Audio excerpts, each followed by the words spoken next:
l'altra insuficiència. L'insurgentisme, en tant que manifestació perifèrica de la política espanyola del XIX, hauria de ser relacionat amb una altra qüestió, la del soi-disant anticentralisme dels sectors insurgents. No deixa de ser curiosa aquesta coincidència. Potser també era inevitable. Enfrontats polèmicament amb l'estat jacobí per unes raons o altres, llur oposició havia de reflectir-se en una concepció de l'Estat des del punt de vista regional. Els carlins parlaren de furs. La vaguetat amb què usaren el terme furs no desvirtua gens el sentit descentralitzador que sempre van voler donar-li en temps de Carles VII. Arribaren a emprar la fórmula monarquia federal. Federals eren els republicans majoritaris del País Valencià. En l'evolució de l'extremisme liberal, progressistes de primer, demòcrates després, republicans finalment, Pi i Margall fou el polític que en recollí la clientela més extensa. El radicalisme social de Pi i Margall fou, sens dubte, l'al·licient que li guanyà l'adhesió del poble. Però també hi havia el fons prodonià d'una idea d'estat als antípodes de la versió jacobina. Blasco Ibáñez es limitarà a repetir la lliçó més o menys ben apresa en els llibres d'en Pi.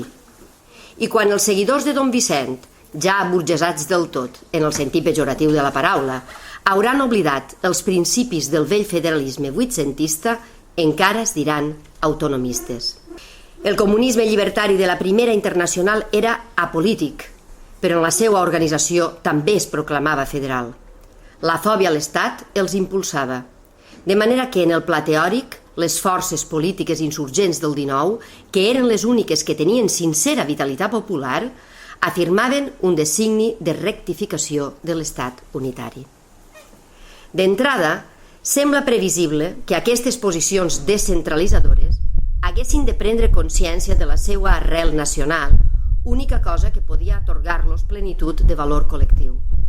Fins a un cert punt en tingueren, en una primera etapa, carlins, republicans i fins i tot anarquistes van muntar-se llur mica de premsa en la llengua del país i cultivaren la mitologia local del partit, com calia. Però mentrestant la Renaixença anava per un altre camí. A les mans de Teodor Llorente i dels seus amics, gent afiliada als partits governamentals de la Restauració, lo Ratpenat, l'entitat cultural valencianista representativa, va convertir-se en un feu conservador. Malgrat que en les files de la Renaixença figuraren homes destacats de totes les tendències, el prestigi literari de Llorente hi era decisiu. Això fou una circumstància castradora per al moviment literari autòcton. Donades les condicions locals, la seva base burgesa fou més reduïda que la que tingué el Principat. D'altra banda, els personalismes polítics i la mediocre intel·ligència dels dirigents dels partits feien que l'oposició al conservadorisme esdevingués més d'un cop oposició a la Renaixença. Era una transferència d'odis polítics bastant ridícula, però existia i cal ressenyar-la.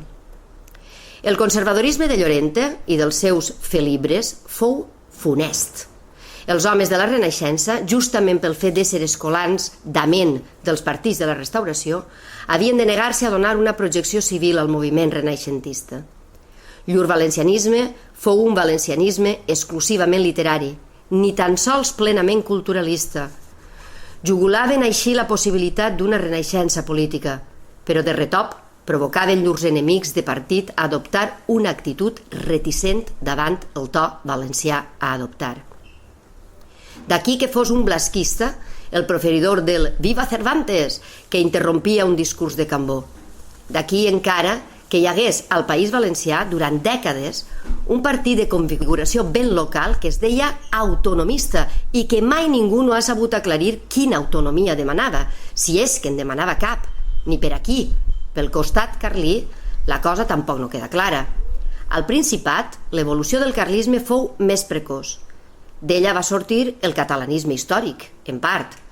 El carlisme valencià, en descarlinitzar-se, origina la dreta regional valenciana que va transformar el fuerismo en regionalisme. Això ocorria ben entrat al segle XX. Era massa tard per improvisar una lliga que sobre l'anacronisme hauria tingut el hàndicap d'una base purament rural. El regionalisme dels homes de la dreta regional valenciana fou tímid i no tingué temps de perfilar-se.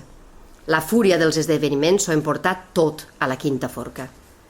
Però des d'un altre angle, l'important en el segle XIX no era pas que el carlisme reivindiqués uns furs que els seus militants de que es coneixien, ni que el republicanisme es proclamés federal en uns termes lamentablement indecisos. L'important era la insurgència que carlisme, republicanisme i anarquisme en un altre estadi representaven. La revolta, implicada en llur actitud, constituïa una afirmació localista més neta que qualsevol declaració de principis. La terminologia, furs, federació, fins i tot l'anarquisme, fa pensar en una autonomia. De fet, revoltar-se ja era en si una manifestació d'autonomia. Era la discrepància radical amb el jacobinisme, amb l'estat unitari, amb l'estat. Tanmateix, tot això no es desplegava en el buit, es desplegava dins un marc provincià. Després parlarem del provincianisme. Diguem de moment que el provincianisme és essencialment una mentalitat de sucursal. La paraula sucursal, espero que el lector ho recordi, ha aparegut ja alguna vegada en aquestes pàgines. Tota la discrepància perifèrica dels valencians no arriba al segle XIX a desbordar el condicionament provincià. Potser perquè se sentien poca cosa davant el pseudo leviatan de l'estat borbònic. Necessitaven aliances més enllà del clos regional i l'orientació centrípeta, natural pel mateix fet de l'existència de l'estat unitari. Els induïa a sotmetre's als claus del centre, amb els quals trobaven alguna afinitat. I així, la insurgència autòctona passava a ésser sucursal d'una posició política que li era pràcticament heterogènia. En una fase avançada del procés trobarem contradiccions espantoses, filles d'aquest malentès. Pensem, per exemple, que la dreta agrària valenciana, propietaris rurals i comerciants que miraven per inflexible llei de mercats de cara a l'exportació, van solidaritzar-se amb els cerealistes castellans. Potser la defensa de la propietat privada explica aquestes aberracions. La manca de sentit nacional contribueix a explicar-les també. I no en dic pus, com escrivia el clàssic, perquè aquest no és un llibre de solucions, ni tan sols de consells, ni un programa. De més a més, l'autor i el temps s'inclinen, ara, a pensar en un altre enfocament dels problemes.